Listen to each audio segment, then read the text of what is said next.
Well, lots of finger-pointing in the growing IRS profiling scandal as investigators try to determine who was behind the targeting of Tea Party groups and why. Some suspect the White House might be involved. Others say a few rogue agents are to blame. In a recent piece in the Washington Examiner, the Examiner's senior political columnist, Tim Carney, points out the IRS is heavily Democratic and says one employee he spoke to is even a member of a Facebook group urging the targeting of Tea Party states. Tim Carney joins us now for more on this. That targeting of Tea Party states part was interesting to me, Tim. Tell us what you found. This IRS employee is part of a Facebook page devoted to what? Well, so, yes, I got a lot of email from IRS employees after I wrote a first column about the IRS issue. And one of them, I just Googled him and his Facebook page. He was a member of a group called Target the Government Shutdown at Tea Party States, meaning if the debt ceiling negotiations in 2011 led to a government shutdown, they said, well, make sure that it's in Phoenix, Arizona that the airport shuts down, or in St. Louis that this government service shuts down.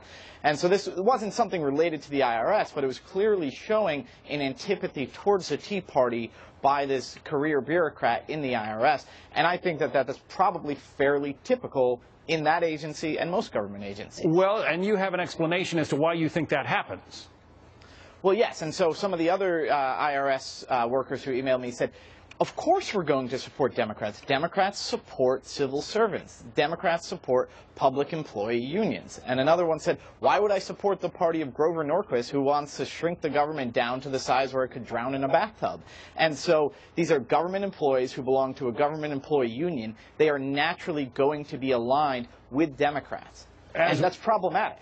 Yeah, as we have seen from this evidence that the IRS has been throwing itself some lavish conferences, paying full rate for hotel suites, $50,000, parody videos, that kind of thing.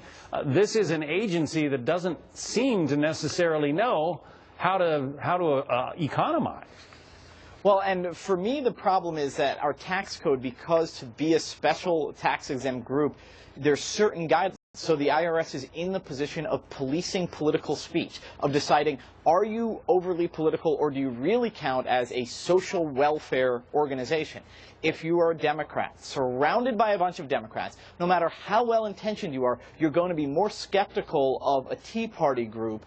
You're going to say, are these guys really pursuing social welfare? They're trying to cut the government. It's going to not occur to you that, well, yes, that is these people trying to pursue social welfare just as much as a Save the Whales group are. So my problem is these people are in charge of policing political speech when they are Democrats, surrounded by Democrats, and the campaign contribution numbers tell that story. Well, and when you looked into the political contributions in the 2012 election cycle from the Cincinnati office where this whole targeting of the Tea Party first came to light, what did you find?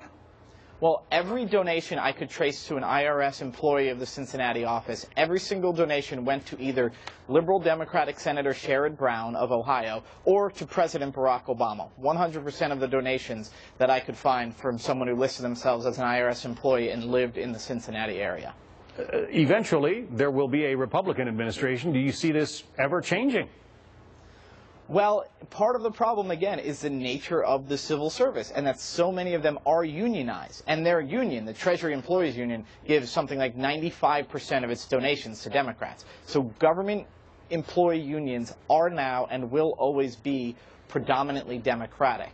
And so no matter who's the president, I think that's going to be the situation. And so again, the problem comes to when they are charged with something like saying who's overly political, who's are actually pursuing social welfare. That's when that partisanship really creates a problem, even if everybody involved has good intentions.